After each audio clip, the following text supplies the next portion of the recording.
So this morning in my meditation, I had a few bullet points of what we were going to be studying this morning in front of me. So I was sort of checking in with that and then going back into my meditation, mulling it over. And I had this lovely moment at the end of the meditation where I just wanted to say to the Buddha for refuge I go, to the Dharma for refuge I go, to the Sangha for refuge I go. And I just thought maybe there's something we can incorporate a bit. Maybe we could even do it at the end of this session, or do it at the end of a study group even. Just say these words, or say that beautiful verse that you get, just as the thing that's been upside down is turned the right way and the light goes on, and all that, all those sort of phrases that we get. Because I think sometimes we do have that lovely moment of sometimes of understanding, but sometimes of just a faith response. And do we really express our faith, just very sort of simply? So I'm thinking a bit about that at the moment. So if there's time, I might bring that in later. Yeah. So in this presentation, I'm going to be covering the particular verses, which I had all listed out on my other translation, or my thing on the bed. I've left my papers on the bed, or one paper on the bed. Silly. So I'll read out the verses from Thanissaro, his translation of these verses, which isn't the one that Bhante was using, but they're just a bit simpler. So I'll just read that out as one sort of block, and then I'll just take us through it all.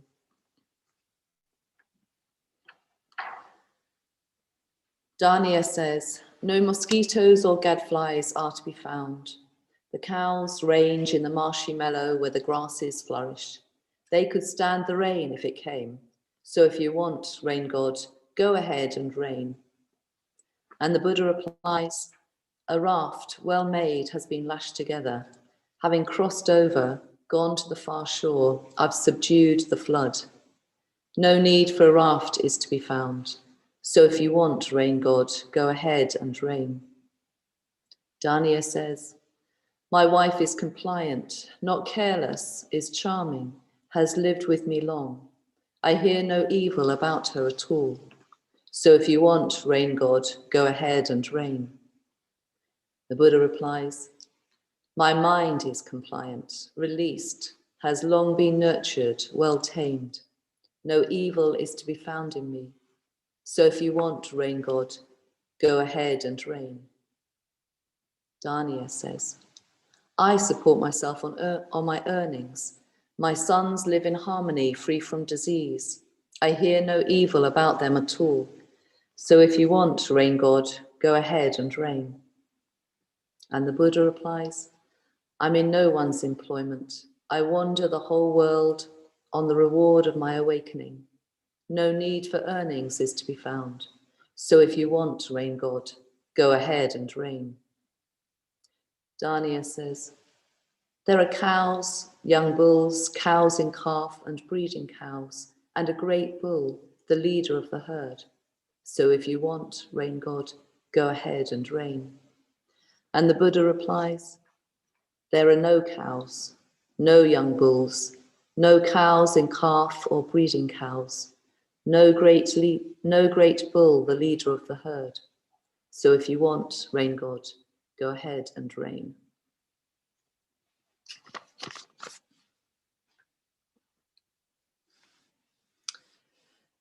So Dhaniya continues with his championing all his possessions and all his security, and he's not only got a herd of cows, he's got a wife that any man in India would appreciate, who is compliant, yes, who isn't Kamalamati for a start, yeah. And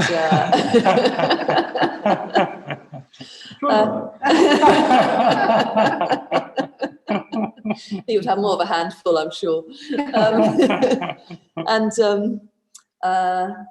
He's got nothing to worry about. He's got his sons who are healthy, and have got a good reputation, which means they're all going to be looking after him when he gets old, hopefully. So he's got everything set up that he wants. So he carries on just listing all the security that he's put in place. And the Buddha then is replying in terms of what he's put in place that's going to give him security, which is how his true refuges are sort of embodied in him. Yeah. So Dhaniya has invested in cattle that can withstand the rain. It's his investment for the future. And in the seminar, Bhante talks a lot about how we rely on things and on systems, especially if they've been working quite smoothly for a long time. I mean, we're feeling that a bit right now, aren't we?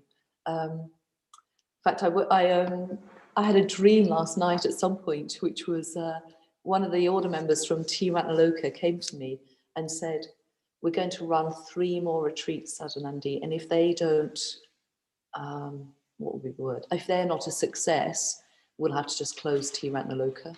So this isn't going to happen, folks. Okay, this isn't news breaking at the moment. Okay, but it's just, you know, just very live. The sort of systems in terms of our lifestyles and everything.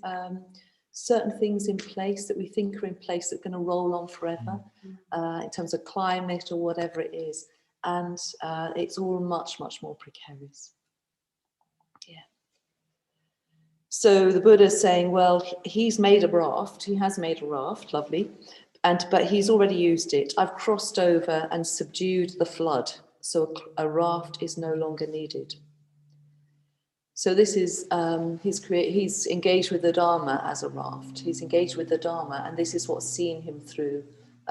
He's crossed over the rough waters of samsara, if you like. This is stuff we can explore. But basically, he's resourced himself for meeting those kind of precarious catastrophes that go on in our lives. And not only that, but he's actually subdued the flood. So the flood is often our mental states that we're working with. Yeah, so he's got the Dharma as a refuge or resource for the floods of old age, illness, natural disasters, etc. So the Dharma is a raft, not an end in itself. We've heard these phrases loads, haven't we? The Dharma is a raft. You don't take it with you once you've crossed over. It's just, it's a means to an end, not an end in itself. Bhante makes this point, don't try to get a false security from the Dharma. Like, don't try and get security in the way that you're trying to sort of do from material things. Don't try and do the same with the Dharma, which I find a very interesting area, and it chimes a bit with some of my own reflections over the years. You know, I've sometimes wondered if when people have felt betrayed or disappointed in Triratna and in the Dharma or in Buddhism, I wonder if they've invested something, or they've invested in a belief that it will give them something for the future, or will give them some sort of security in a way that isn't going to be true. The Dharma can't stop stuff from happening. But what it can do is resource us to meet that, whatever that is. So it's just worth exploring that maybe in the groups. You know, what does it mean to invest, invest forcefully in the Dharma, or try and get a false security from the Dharma?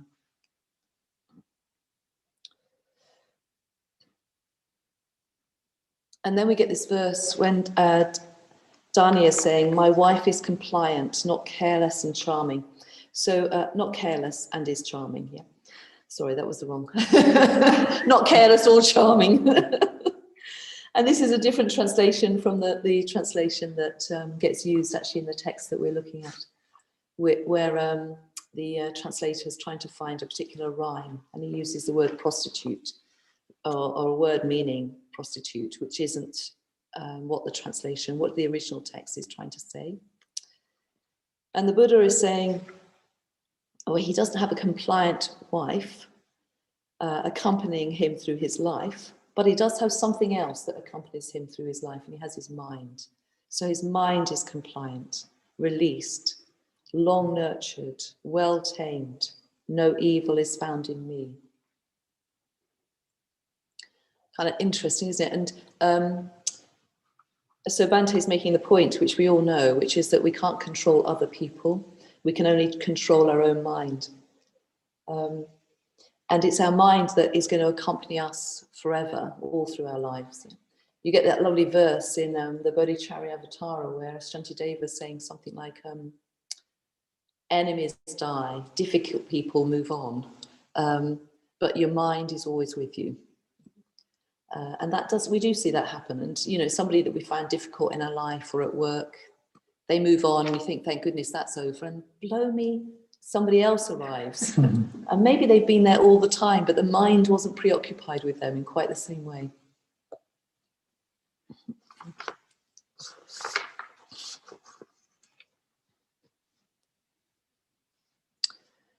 So the Buddha's saying, my mind is obedient and freed.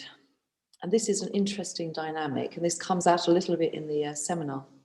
The dynamic between these two things, the dynamic of training and result, or form and release. Sometimes we have to live within quite a strong structure, or a training structure, or a set of guidelines, work within those constraints, and then at some point we have to go forth and allow ourselves to feel the results of that process. I noticed this a lot when people were getting into pure awareness, and people were talking about feeling quite restrained and constricted by the mindfulness of breathing, which I could understand. And they were feeling incredibly kind of liberated and creative in their experience of pure awareness. And then a year later, some of them were saying to me, I'm starting to use mindfulness of breathing a bit. I'm really enjoying just having a bit of structure and following the stages. And sometimes they were following the stages quite strongly, like really counting the breath. So there's this sort of flow in our lives, actually, of constraint and then freedom, constraint and freedom. Actually, I've got this lovely quote. When I was reading Suzuki's life story, a crooked Cucumber, which I read a long time ago, there's some beautiful quotes at the beginning of some of those chapters. And we see this in terms of this.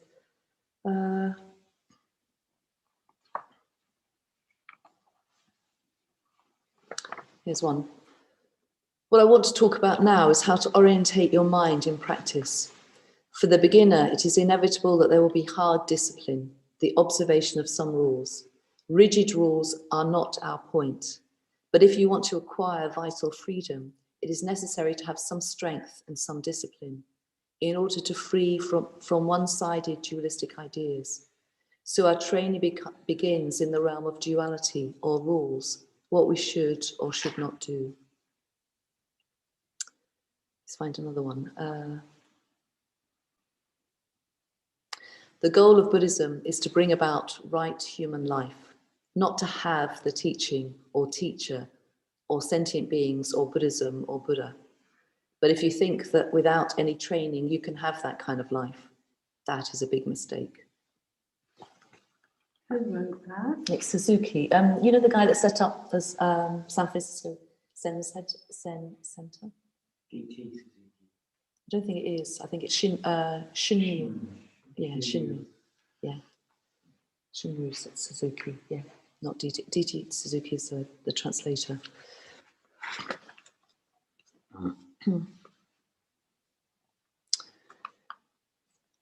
Yeah, so we've got a dynamic between obedient and freed.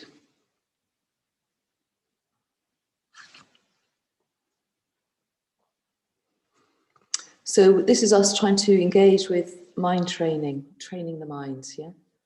In fact, it's often quite surprising to me how the things that disturb me that on the outside, like, somebody I find irritating or a noise outside the shrine room, I think, oh, we need silence, this shouldn't be allowed, we shouldn't have noise. And I always ask myself, what is the real disturbance right now? Is it the external noise or the person, or is it the internal noise? And often it's the internal noise that I'm creating in all my thoughts about the situation. But training and discipline. So Bhante goes into this quite a lot in terms of integration, actually. He says we're not trying to train the mind or make the mind obedient in a kind of rule-driven way. we're actually trying to integrate those bits of the mind that, so that those bits of our mind that want freedom and want to kind of do something different is actually really interested in where we're trying to go. Yeah, so yeah, sometimes you can train, well, we can train by what do you really want to do, you know, and the mind will follow you there. So can we integrate our mind around our ideals? It means kind of getting that kind of irrational, those irrational sides of us to get interested in the Dharma. It's engaging the emotions much more strongly. So we need to know for ourselves where the emotions are. Where are the emotions sort of heading towards all the time? And is there anything in the Dharma that they're interested in? So you could look at, in your groups, you could just discuss this whole area of integration and unintegration as a way of training and obedience, this word obedience. And then what does it feel like to be freed, the mind to be freed in that situation? That means allow it to just follow its own instincts.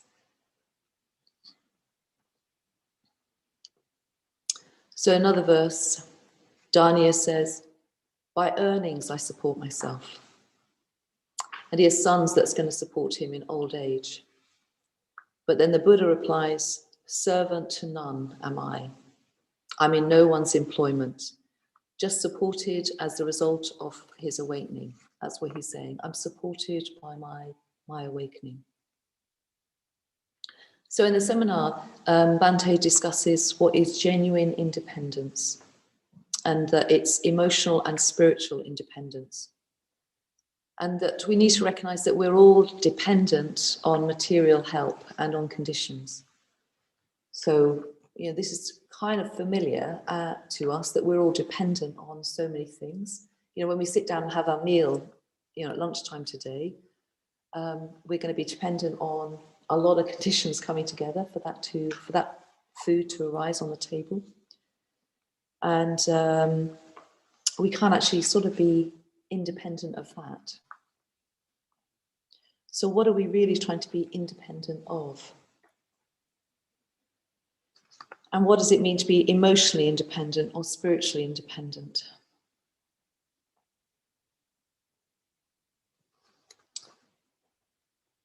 There's this line in the it's in a Perfection of Wisdom text. It's probably the Ratna Guna Samchayagata, and where the Bodhisattva is called, the Bodhisattva is supported by having no supports, which I totally love. And Bhante describes it beautifully, and it makes sense. It makes complete rational sense. If you're supported by something, of course, you're in a vulnerable position, because that could be removed at any time. So you're not really supported. The real ultimate support is to be not supported. But you need to know what that means, because it doesn't mean you're totally independent in terms of, well, all the conditions that, you know, oxygen, having ground to walk on, having food to eat. And then when they discuss, in the seminar, when they discuss what the Buddha says of, what's he saying? He's just supported by the result of his awakening. And the people on the seminar take a bit of a guess of what that might mean. And in the seminar, Bhante says it's really to do with that he's finished his karma. He's no longer accumulating his karma.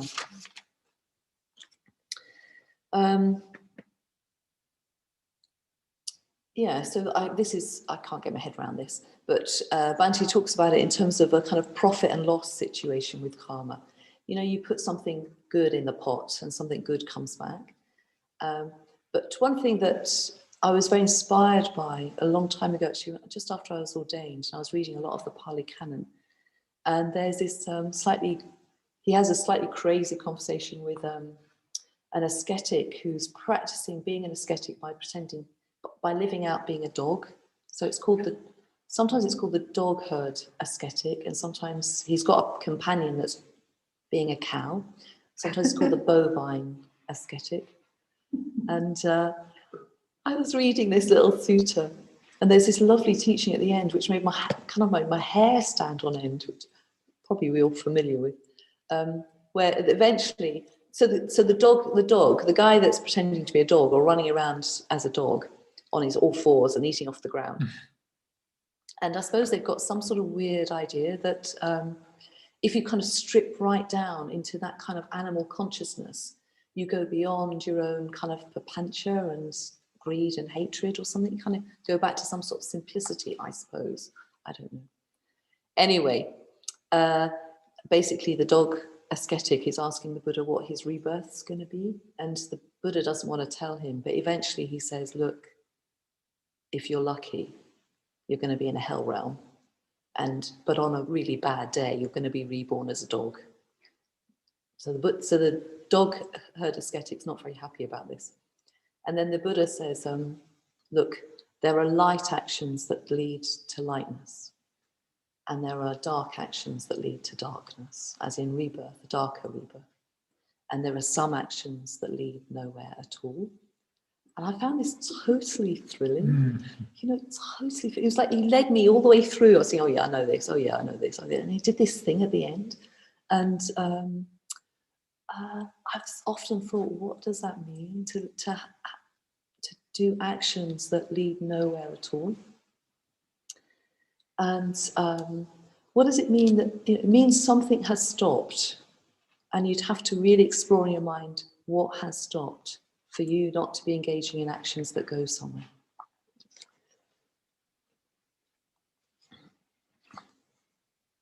Can you tell us the answer? No, I don't have an answer. I don't know the answer, I'm afraid. I mean, what have I thought? I think it's probably that you're functioning without any self-reference at all. So you're no longer engaging in the profit and loss. And so sometimes we're performing good actions and we do have a sense of the benefit for ourselves, or there's some sort of motivation there. And sometimes that is absent. And it's more like something's gone quiet. And sometimes it happens just because you're not paying attention almost, you know, or yeah. I went in the wrong direction. Let me get my mind back. Yeah, I think it's probably to do with a non-self-referential action. Yeah.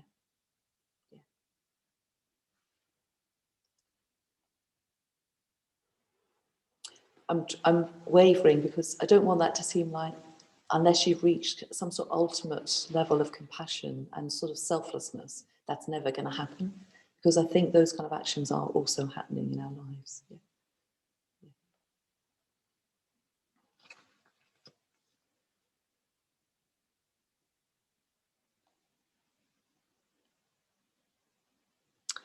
So following on from this, the Buddha then has this verse that he has no, so we have this discussion about all the things that Dhaniya has, which are all the bulls and the cows and everything. And the Buddha says, I've got nothing, no cows, no bulls, nothing. And in the seminar, that the people on the seminar are saying, oh, this is him saying he's got spiritual wealth. You know, he doesn't have cows, but he has spiritual wealth. And Bhante is saying, no, he's saying something more radical than that. He's saying, nothing is what I have. He's not saying I have nothing. He's saying nothing is what I have. He's saying it's like he stepped right out of the whole framework of possession. And they use this word akintya. In fact, there's a lovely guy in Spain who's called that, I seem to remember. Akintya. A man of nothing, a man of naught. Somebody who has nothing, without possessions, without responsibilities, but mostly without impediment, without defilements. So Bhante says, he's not saying, I don't have cows, etc., but I have something else. He's not saying, I don't have cows, but I have something else. He's saying, actually, he's just challenging the whole area of property. He's rejecting the whole area of possession. He's even rejecting it in terms of having spiritual qualities, like spiritual possessions. He's saying having nothing is security.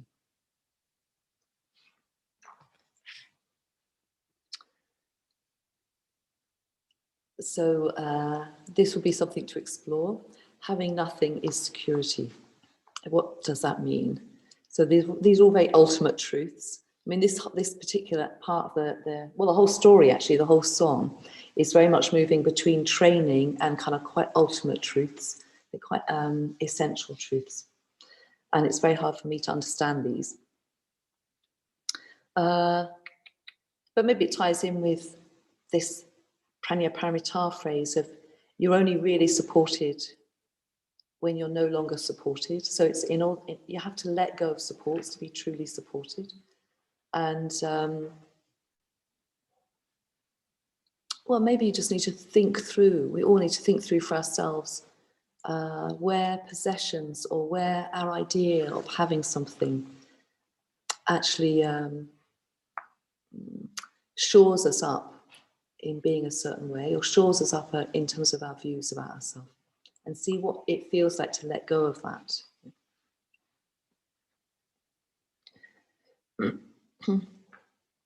And then they have a bit of a discussion about to what extent the sense of ownership itself is necessary for at least psychological development. So is there a psychological need for territory? And, in a way, possessions are, having something to look after, possessions, responsibilities, that's also part of growing up, becoming individual. And at the end, they're discussing, let me think, do I want to say anything else about that? Yeah. Can you just say that bit again? Yeah. Ownership. Yeah, the ownership or having a sense of territory is an aspect of feeling yourself growing as an individual. It's like taking responsibility for things, taking responsibility for one's life. There's this, what's this story about the cat and the guy and the cat? Sorry, I should have had this with me. That famous cat that goes, what's it called? Street cat named Bob. Do you know this story? Do you know this book? Oh, so there's this guy who's recovering. This is true story. So get it? Yeah. A guy recovering from drug addiction. So he's on the medical drugs just to help him come off probably heroin. I'm sure it was heroin. And a stray cat finds him in London. And because the stray cat's so ill, the young man takes him in and begins to look after him. And this gives him a purpose in his life, basically. And gradually, he decides he wants to come off drugs and totally off all the medication, because he wants to live up to his cat in a way. And there's this beautiful episode where the cat, when the guy goes through all the drug withdrawal and all the cold turkey, which is incredibly strong, and his medical advisor is saying, this is going to last 3 days and it's going to be hell. And the cat sits very far away from him. And then eventually, when it's all getting calmer, the cat comes and lies on him. And then he just stays there for the rest of the day. And it's this beautiful relationship. And the guy goes busking in the middle of London, and the cat follows him and goes on his shoulder. And he earns a lot of money because the cat becomes quite famous. And eventually, because he becomes so well known in a certain part of London, but Waterstones say, would you consider writing a little book about it? And that's what happens. Yeah. It's a beautiful story. But really what I'm trying to tell you is this possession of this cat gave him a motivation that he didn't have before. So this is us touching on the development of individuality through possessions and territory and responsibility. The path of responsibility, as we know, is a path of growth. Then Bhante says, well, the Buddha is not responsible for things, but he's responsible for other beings in terms of compassion. They said maybe we have to go through a process also of giving up responsibility for certain objective things because we're trying to do something more with our life. And again, you can have maybe that's a going forth conversation, and you can have a look at that. If you're trying to do something else with your life where you don't want to be too sort of encumbered or tied down by responsibilities.